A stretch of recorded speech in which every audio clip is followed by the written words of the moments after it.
Video opens with majestic, sweeping shots of ancient Greek ruins, perhaps Olympia, with epic, orchestral music playing. Hello, and welcome back to our channel. Today, we journey back in time to ancient Greece, to a place of myth, legend, and unparalleled athletic glory, Olympia. But we're not just here for the games. We're here to uncover the story of one of the most awe-inspiring creations of the ancient world. A masterpiece so magnificent it was counted among the seven wonders. We're talking about the colossal, long-lost statue of Zeus at Olympia. Picture this. It's the 5th century BC. The Olympic Games are the most prestigious event in the Hellenic world. Athletes, dignitaries, and common folk flock to Olympia every 4 years to honor Zeus, the king of the gods. The centerpiece of this sacred site was the Temple of Zeus, a marvel of Doric architecture. But for all its grandeur, the temple felt incomplete. The visiting writer Pausanias even noted that while the temple was magnificent, the simple, existing cold statue inside seemed unworthy of the space.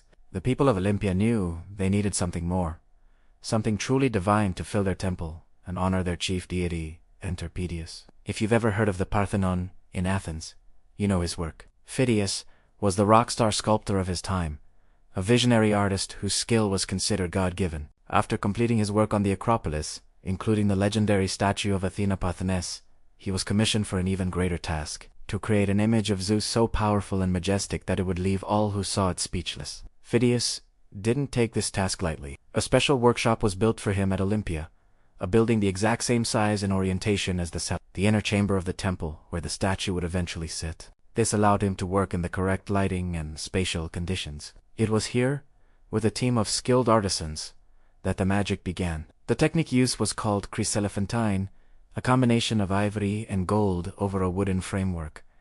Imagine the sheer scale of this project. The core of the statue was a massive wooden structure, meticulously carved to form the body of a seated Zeus.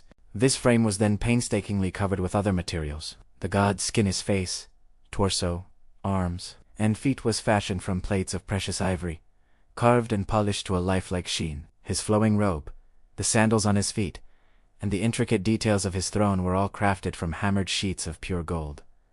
Just think of the logistics. Procuring that much ivory and gold was a monumental undertaking in itself. After years of labor, around 435 BC, the statue was finally complete. It was then disassembled, moved piece by piece into the temple, and reassembled in its final resting place. The finished work was staggering. It stood over 12 meters, or 40 feet, tall, the height of a 4-story building. Zeus was depicted seated on a magnificent throne made of cedar wood, inlaid with ebony, ivory, gold, and precious stones. In his right hand, he held a small statue of Nike, the goddess of victory. In his left, a scepter topped with an eagle, his personal emblem. His head was crowned with a wreath of olive shoots, a symbol of the Olympic Games held in his honor. The throne itself was a masterpiece within a masterpiece, decorated with painted scenes and relief carvings depicting Greek myths and legends. From battles of Amazons to the children of Niobe, the sheer detail was overwhelming. The base was adorned with images of the birth of Aphrodite,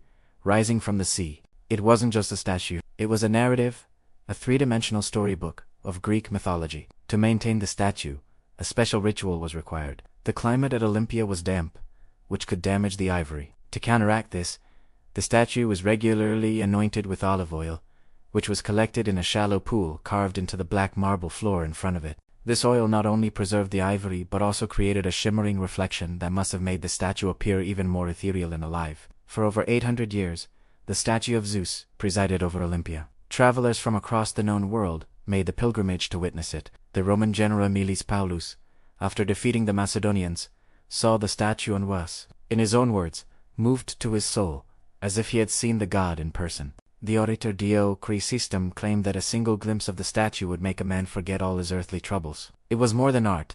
It was a profound spiritual experience. It defined the Western world's image of the king of the gods for centuries. Every bearded, paternal depiction of a chief deity that followed, right down to the Christian image of God the Father, owes a debt to Phidias' Zeus.